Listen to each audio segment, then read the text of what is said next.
ప్రియమైన సహోదరి సహోదరులకు ప్రభు పేట వందనాలు శుభములు. అందరూ బాగున్నారా? మీ అందరి గురించి ప్రార్థన చేస్తూ వస్తున్నాము. మీరు ఎవరైనా కొత్తగా ఛానల్ చూస్తున్నట్లయితే దయచేసి సబ్స్క్రైబ్ చేసుకోండి. అదేవిధంగా ఇతరులకు కూడా తెలియచేయండి. ఈరోజు మనం దేవుని వాక్యం నుంచి నీకు ఏ కీడును రాదు.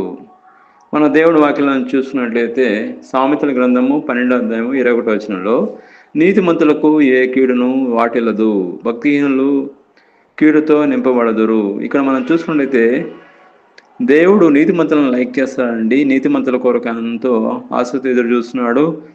మనం ఎప్పుడైతే నీతిమంతులుగా మనం ఉంటామో ఏ కీడు రాదండి, ఏ కీడు రాదు. ఎప్పుడైతే మనం పాపం ఎప్పుడు చేస్తామో పాపం చేస్తే మనకి కీడు అనేది వస్తుందండి.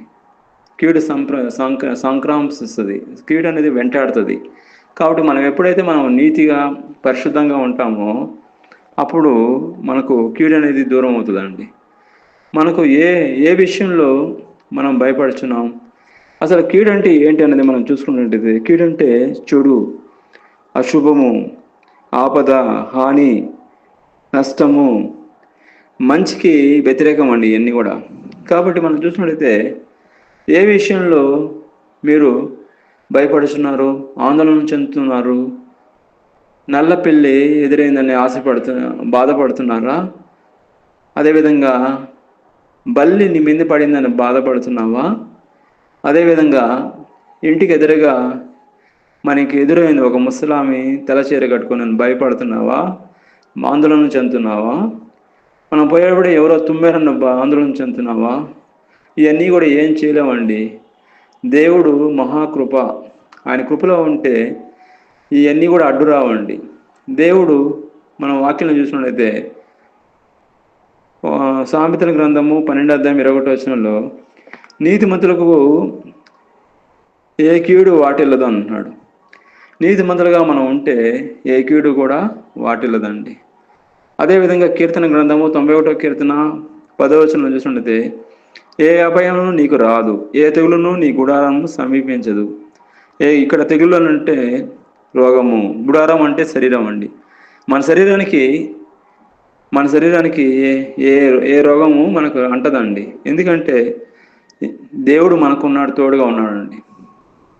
అదేవిధంగా మనం కొన్ని వాక్యాలు మనం చూసుకున్నట్లయితే యోబు గ్రంథం 5వ అధ్యాయం 19వ వచనంలో 6 బాధల్లో నుండి ఆయన నిన్ను విడిపించును, 7 బాధల్లో కలిగినను నీకు ఏ కీడును తగలదు.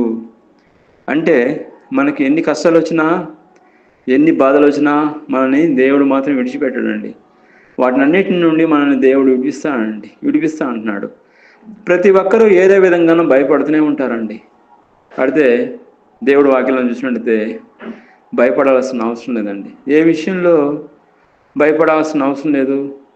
దేవుడు మనకు తప్పకుండా ఆ భయం నుంచి మనల్ని విడిపిస్తాడండి. అదేవిధంగా మనం కొన్ని వచనాలు చూసినట్లయితే నీకు ఏ కీడు రాదు అని హామీ ఇచ్చే దేవుడు. బైబిల్లో చూసినట్లయితే మనం 121వ కీర్తన 7వ అధ్యాయం 7వ వచనం 8వ వచనంలో యెహోవా ప్రతి కీడును రాకుండా నేను కాపాడును. అంటే కీడులో కూడా రకాలు ఉన్నాయండి. ప్రతి కీడు రాకుండా కాపాడేది ఎవరంటే దేవుడే.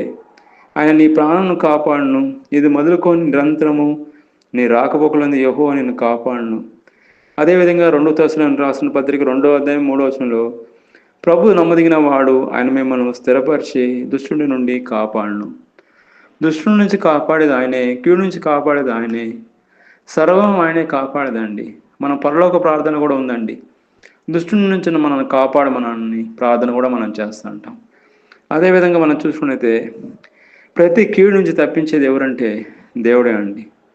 కీర్తన గ్రంథం 23వ కీర్తన 4వ వచనంలో నేను గాఢాంధకారపు లోయలో సంచరించను, ఏ గుడును భయపడను, నీవు నాతో ఉన్నావు. ఇంతకన్నా భాగ్యం ఇంకోటి ఉంది. ఎన్ని కష్టాలు వచ్చినా, ఎన్ని శ్రమలు వచ్చినా దేవుడు మనతో ఉంటే ఏం కాదండి. ఒక ఉదాహరణ చూసుకున్నట్లయితే ఒక మనిషి వాళ్ళ బాబు ఇద్దరు కలిసి బయటికి వెళ్తున్నారండి.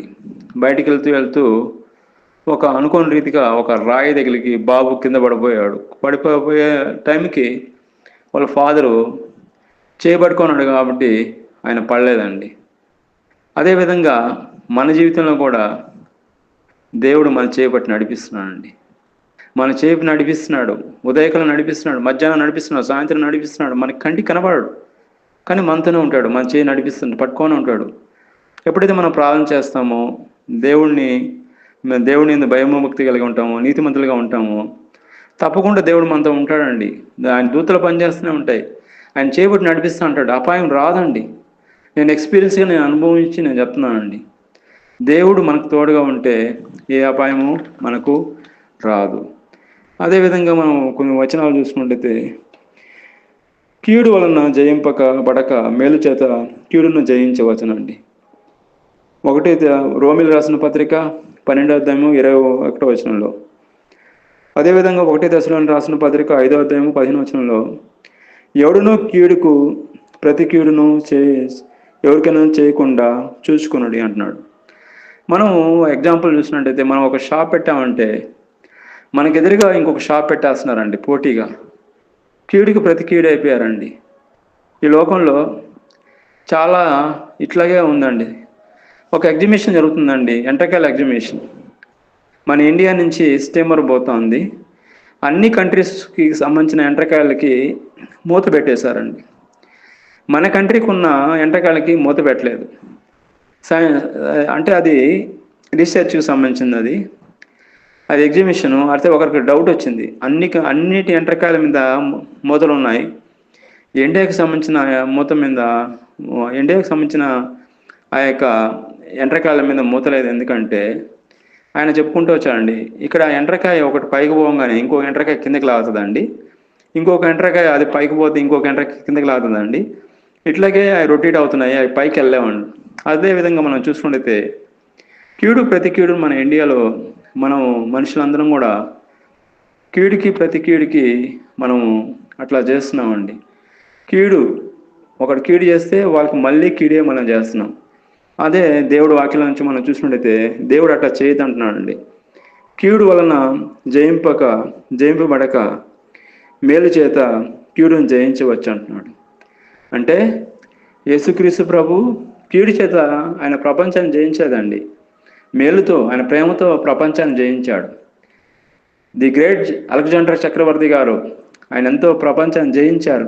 కానీ ఆయన చనిపోయినప్పుడు ఆచే ఇచ్చి అట్లా పెట్టి నన్ను సమాచేయమన్నాడు. అంటే నేను ఏం తీసుకురాలేదు, ఏం తీసుకోపోలేదని అర్థం అండి.